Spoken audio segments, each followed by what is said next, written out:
선물은 상대에게 존경과 애정의 뜻을 담아서 무언가를 선사하는 것을 말합니다. 그러기에 선물은 값을 치러야 하는 매매나 거래와는 전혀 다릅니다. 선물은 마음을 전하기 위하여서 값을 지불하지 않고 주고받는 것을 이야기하기 때문입니다. 우리 성도 여러분들께서 받았거나 건네준 선물 중에서 가장 기억에 남는 그리고 인상 깊었던 선물은 무엇이었었나요? 어쩌면 우리는 살아가면서 너무나 많은 선물을 주고받아서 가장 인상 깊었던 선물이 크게 기억이 나지 않을 수도 있고, 반대로 너무 귀하고 고마워서 잊혀지지 않는 그런 선물도 있을 것입니다.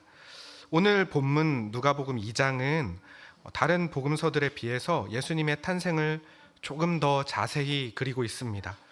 그래서 우리는 예수님의 탄생을 떠올리면 함께 읽은 이 누가복음 2장의 내용이 마치 영화나 연극을 보듯이 머릿속에 펼쳐지며 떠오를 것입니다.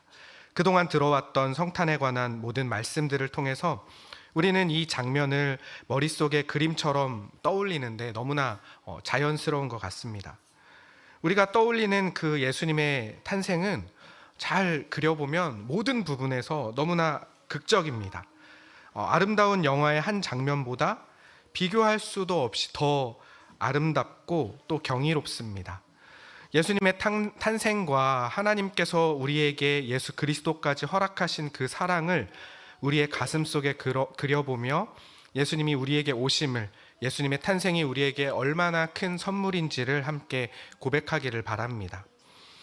예수님께서 태어나실 당시 이스라엘은 우리가 잘 알고 있듯이 로마의 지배를 받고 있었습니다.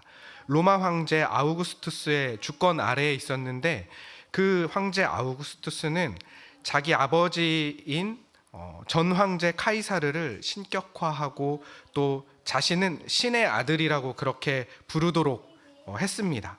그래서 선왕을 신격화하면서 자기도 자연스럽게 신과 같은 대우를 받았었고, 당시 로마가 누리고 있었던 평화 그리고 승리, 자유와 안전으로 인하여서 더욱더 강해진 자신의 권력으로 황제 숭배를 더욱 강화했던 왕입니다.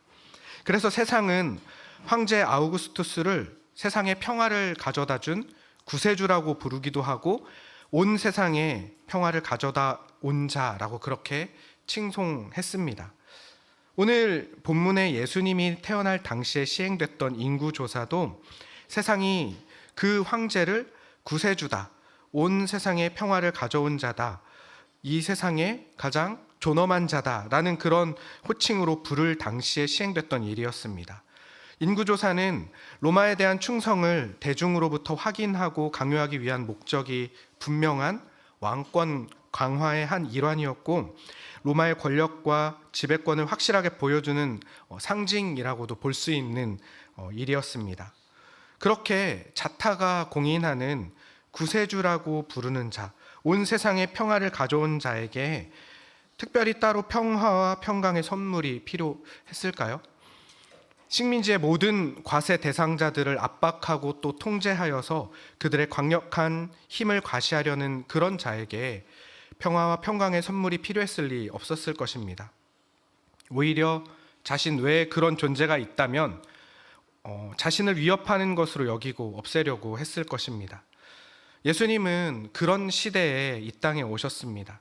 하지만 자신의 권력을 유지하기 위해 자신의 모든 것을 걸고 살았던 사람들에게 예수님의 오심은 그다지 반가운 선물도 아니고 또 경배할 대상도 아니었습니다. 세상은 그들의 평화와 평안을 그들의 힘과 그들의 실력으로 만들어낸다고 그렇게 생각을 했기 때문입니다. 이렇게 주인이 누구이신지, 하나님이 어떤 분이신지도 알기를 원치 않는 이 세상에 예수님이 사람으로 나셨습니다. 지극히 높은 하늘에서 천사들이 하나님의 영광을 찬양하고 소망 없는 이 땅에 우리에게 평화가 선포될 소식을 알려주신 것입니다. 우리가 절대로 값을 치를 수 없는 그 구원의 영역을 창조자 하나님께서 친히 값을 치르시고 우리에게 선물로 주신 것입니다.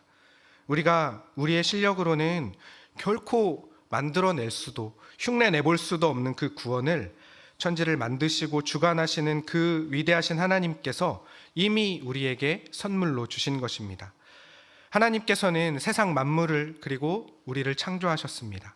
우리는 물론이고 우리가 살아가고 겪고 느끼고 소속되어 있는 모든 세상 모든 만물을 창조하셨습니다. 그런 창조자 하나님께서 우리를 닮은 하나님의 사람들로 우리를 창조하신 것입니다. 우리는 우리에게 주어진 모든 것이 그 어느 것 하나 놀랍고 감사한 일이 아닐 수 없습니다. 우리의 존재 자체가 하나님답게 창조되었다는 것이 놀랄 수밖에 없는 일이고, 또 우리가 속하고 살아가는 모든 환경과 조건들도 하나님께서 우리에게 허락하신 것이니 감사하지 않을 수 없는 것입니다. 하지만 그 중에서도 가장 놀랍고 신비한 것은 역시 하나님이 직접 사람으로 오신 것입니다. 우리를 사랑하셔서 우리 속으로 들어오신 것입니다. 우리에게 하나님의 아들 예수님을 보내주셔서 우리를 얻으시고자 하는 하나님의 뜻을 가장 확실하고 가장 분명하게 드러내신 것입니다. 에베소서 2장 8절 9절에서는 이렇게 말씀하십니다. 너희는 그 은혜에 의하여 믿음으로 말미암아 구원을 받았으니 이것은 너희에게서 난 것이 아니요 하나님의 선물이라. 행위에서 난 것이 아니니 이는 누구든지 자랑하지 못하게 함이라. 성경은 하나님의 은혜로 우리가 구원을 받았다고 그렇게 선포합니다. 이것은 우리가 우리의 실력으로 구원을 이루어내라는 의미가 아닙니다. 하나님께서는 세상 만물을 그리고 우리를 창조하시고 또 우리가 살아가고 겪고 느끼고 소속되어 있는 모든 것들을 지으신 분이심을 성경을 통해서 계속해서 말하고 있습니다. 그리고 그 세상 가운데에서 우리를 사랑하셔서 우리를 구원하고자 예수 그리스도를 우리에게 주신 그 은혜를 우리는 누리면서 살아가고 있는 것입니다. 믿음으로 살아간다는 것은 하나님이 우리의 주인이라는 것을 우리 삶 속에서 정직하게 고백하는 것입니다. 우리의 상황이나 우리의 환경이 우리가 믿음으로 살아가는 조건이 되지 않는 그 어떤 자리에서도 하나님의 자녀로 그 앞에 서는 것이 바로 믿음으로 서는 것입니다. 내 힘과 내 실력으로 나의 것들을 내가 만들어간다고 착각하며 살아가고 내가 내 인생의 주체가 되어서 살아가는 것이 아니라 우리의 모든 힘과 능력, 우리의 모든 조건들까지도 하나님께로부터 온 것임을 알고 고백하는 삶을 살아가는 자들이 우리라는 것입니다. 그렇게 하나님이 주인 되심을 내 실력으로 만들어낼 수 없는 영광과 명예를 하나님께서 우리에게 채우시고 이끄신다는 것을 고백하며 살아가는 것이 바로 믿음으로 살아가는 것입니다.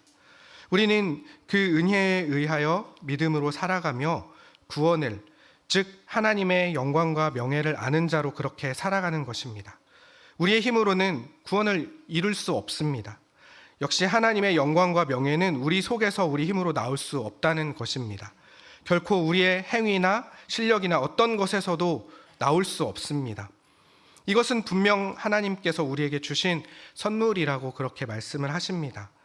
하나님이 우리에게 주시기 원하시는 것은 세상의 어떤 조건들이나 어떤 것들이 아니라 하나님을 닮아가는 영광과 그 명예라는 것, 주신 구원을 하나님의 자녀답게 이루어가는 것, 이 구원이 하나님의 선물이라는 것입니다. 이 말씀은 우리를 계속 우리에게 말씀하셔서 설득하려 하시는 것도 아니고 이해시키려는 것도 아닙니다. 이것은 진리이다. 이것은 사실이다. 다른 진리는 없다라고 선포하며 선언하고 계시는 것입니다. 이런 의미에서 예수님의 탄생은 하나님께서 우리에게 주신 다른 어떤 것과는 비교할 수 없는 큰 선물입니다. 하나님이 우리를 사랑하신다는 가장 큰 증거가 되는 선물이기 때문입니다. 소망 없는 우리의 삶을 예수님이 이 땅에 나셔서 그 길을 걸어가심으로 우리의 온전한 소망이 되셨습니다. 그러니 예수님의 탄생을 나타내고 있는 오늘 이 본문은 말씀처럼 예수님의 이 땅에 오심을 천사들이 하나님이 행하신 일로 하나님께 영광의 찬양을 드리며 온 우주 만물도 그 영광 앞에 엎드리게 되는 것입니다. 그리고 하나님의 행하신 이 일은 이 땅에 소망 없었던 우리에게는 평화의 소식이 되고 가장 귀하지만 값없이 주어진 하나님의 선물이 되는 것입니다. 사랑하는 성도 여러분, 내일은 성탄절입니다. 예수님이 이 땅에 오신 날입니다. 하나님께서 아들 예수님을 우리에게 보내주신 날입니다. 우리가 기념하고 기대하는 성탄절은 세상이 기대하고 바라보는 그런 성탄절과는 다릅니다. 세상은 성탄의 주인공이 그들 자신이 됩니다. 그들의 즐거움과 기쁨이 중요해서 먹고 마시고 즐기고 즐거워하는 휴일 이상의 큰 의미가 없는 날일 수도 있습니다. 하지만 우리에게 성탄절은 하나님이신 예수님께서 우리를 하나님의 자녀로 얻기 위하여서 우리와 같은 몸으로 이 땅에 오셨고 또 그 오심을 감사하며 함께 기뻐하고 주님께 영광 돌리는 날입니다. 우리가 집중해야 하는 것은 이 날이 나를 위한 즐거움이 되는 날이 아니라 하나님이 우리를 이렇게까지 생각하시는지, 예수님을 우리에게 내어주시기까지 우리를 사랑하신다는 것을 알고 기억해야 하는 날이 되는 것입니다. 하나님은 우리를 세상 어떤 존재보다 더 귀하고 소중하다고 그렇게 말씀하십니다. 그래서 예수님마저 우리들 속으로 보내셨습니다. 오늘 우리는 선물같이 오신 예수님을 기뻐하고 찬양하는 자들입니다. 그 선물로 인해서 우리는 영원히 하나님과 함께하는 존재로 변화되어 가고 자라가고 있습니다. 그러기에 우리는 선물로 오신 예수님을 항상 기억하고 감사하며 값없이 받은 선물을 전하는 자로 살아가며 그 선물을 주신 하나님의 참뜻과 기대에 부합하며 살아가는 자들로 나아가야 합니다. 오늘 함께 본 우리 귀한 청년부의 연극에서 등장했던 그 등장인물들의 삶, 그리고 고민들, 그리고 실제로 그 연기를 아주 훌륭하게 해준 우리 청년부 친구들 한 사람 한 사람, 그리고 너무나도 사랑스럽게 몸으로 목소리로 하나님을 찬양하고 영광 돌린 우리 유초등부, 그리고 유치부 어린 친구들까지, 그리고 이곳에 계신 모두 성도 여러분, 모두 각자의 인생길 속에서 우리는 각자 다 다른 삶을 살아가고 있습니다. 각자 다른 삶을 살아가고 있는 그런 우리의 다른 삶의 모습 속에서 다른 생각, 다른 것들의 많은 의미들을 두고 살아갑니다. 다른 고민이나 다른 아픔, 그리고 다른 고난 속에서 힘들어 하기도 합니다. 모두가 다른 우리의 각자의 삶에서 하나님의 자녀로 우리는 살아가고 있는 것입니다. 하나님께서 그 속에서 하나님의 주인 되심을 고백하며 하나님의 자녀로 멋지게 살아보라고 우리를 날마다 부르십니다. 하나님 안에서 하나님의 다스리심을 마음껏 누리며 살아가 보라고 말씀을 하시는 것입니다. 세상 속에서 마음대로 살아가는 세상에 묶인 자가 아니라 생명의 주인이신 하나님의 통치에 온전히 사로잡힘의 누림으로 살아가 보라고 그렇게 말씀하십니다. 그렇게 하나님의 자녀로 살아가는 것을 보며 내가 너희를 얻기 위해 너희에게 내 아들을 주었다라고 그렇게 말씀을 하십니다. 오늘 성탄의 이 기쁨이 우리가 매년 습관적으로 지키는 여느 행사나 휴일로 여기고 지내는 것이 아니기를 바랍니다. 하나님이 우리에게 예수 그리스도를 선물로 주시면서까지 우리가 어떻게 살아내기를 바라시는지를 제대로 이해하고 바라보며 우리의 매일이 하나님이 주신 선물이신 예수 그리스도를 사랑하며 닮아가는 귀한 선물 같은 날이시기를 간절히 소망합니다. 기도하겠습니다. 사랑하는 하나님 아버지, 우리에게 하나님의 아들을 내어주시기까지 그렇게 보여주신 사랑의 선물을 허락하셔서 이 땅에 소망을 두고 살아가는 자들이 아니라 아버지 한 분께 소망을 두고 살아가는 자들 되게 하시니 감사합니다. 우리를 얻기 위해 허락하신 선물, 예수 그리스도 닮아 하나님의 영광과 명예를 아는 자의 삶을 어떤 자리, 어떤 상황에서도 고백하고 걸어가게 하여 주시옵소서. 우리의 가장 귀한 유일하신 소망 되신 예수 그리스도의 이름으로 기도드립니다. 아멘. 이제는 우리 주 예수 그리스도의 은혜와 하나님 아버지의 변함없으시고 무한하신 사랑과 성령님의 위로 역사 교통 충만하심이 아들을 내어주시기까지 우리를 사랑하신 그 사랑 안에 거하기를 원하며 주님 주시는 소망만을 바라보며 살아가는 모든 주님의 자녀들 심령 가운데 이제로부터 영원토록 함께 계실지어다. 아멘.